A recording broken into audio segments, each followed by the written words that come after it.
Hello YouTube, welcome to a new Synth News episode, the format that sums up all hardware and software gear news from the last week. Today we focus on all the topics you need to know before the end of the year, from Moog, KORG and more. So let's not waste any time and let's go with episode 43.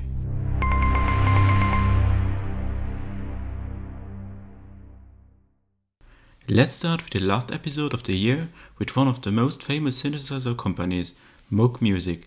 According to the latest leaks, Moog is planning to release a Subsequent 25, a 25-key version of the Subsequent 37 synthesizer. This information is leaked in the music catalog of a Polish music store. They write that it offers a dual-mode analog engine, so paraphonic, that is based on Sub 37. It comes with a 25 keys keyboard with aftertouch, 2 envelopes, a preset manager, arpeggiator and sequencer. It looks like this is a successor to the beloved Moog Subfatty analog synthesizer, which has been on the market for a long time. We will find out whether this leak is true or not at the latest at NAMM 2020, but it would make sense in my opinion since the Subfatty is relatively old. Behringer promised to bring something before the end of the year.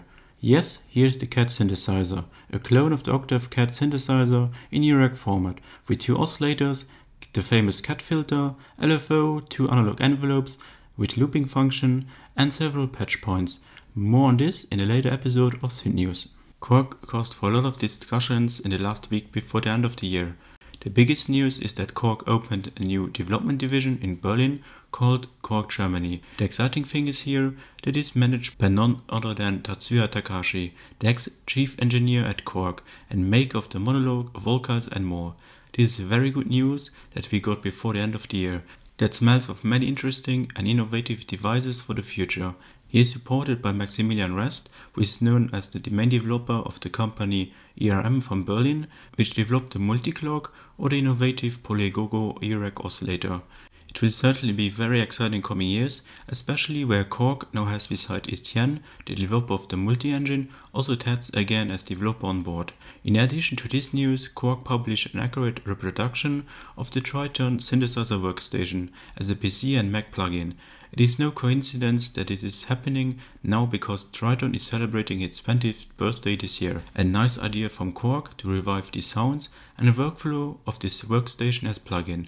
Unfortunately, with almost 300 € after this intro offer, it is clearly too expensive in my opinion.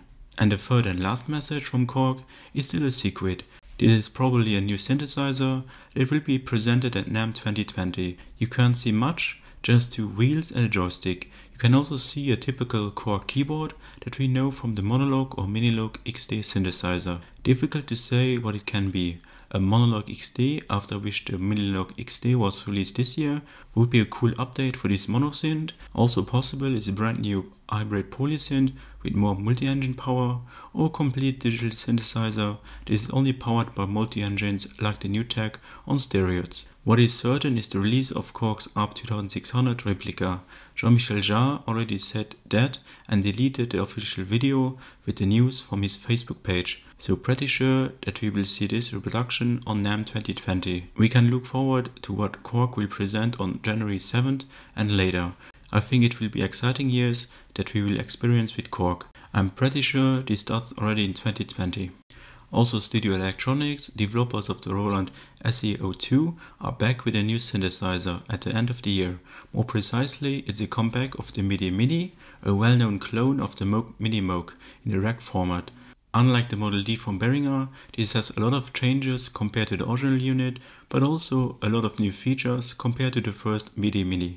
The Midimini V30 still has the basis of the Moog with a 3 oscillator core, but revised and converted into a semi-modular analog synth with CV and gate connections.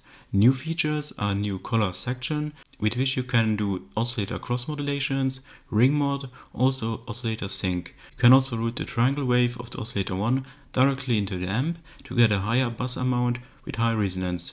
Not a bad decision. Also new is that the LFO can do audio rate modulation with additional MIDI sync and much more. There are just a few new features of the Midimini V30. The Midimini V30 looks impressive, but also the price. At almost $3,000, it is 10 times more expensive than a Behringer Model D. So not a synth for every musician, but nice to see the comeback of the Midimini. Finally, I have two analog synthesizers for you from the always welcome indie developer group. Tron is a slightly different pocket-sized analog synthesizer and noise-making machine that invites you to play with vintage capacitors, LEDs and sensors. It is inspired by the tropical Nice module, an experimental oscillator for the rack format that makes crazy noises and soundscapes. So also this new synth is not made for chords, but more for crazy sound adventures. It offers two little patch bays on the bottom, where you can plug in different vintage capacitors, LEDs and more. A nice little experimental analog synth in my opinion, which always brings fresh wind in this world. On the other hand, there's the news that Blind Moog Instruments has released Navigator, a new 4-voice analog polysynthesizer with a slightly different user interface.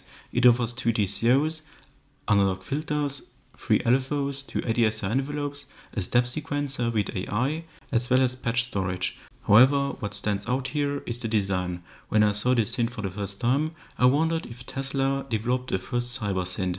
The operation is also a little different that you would expect from a normal analog polysynthesizer.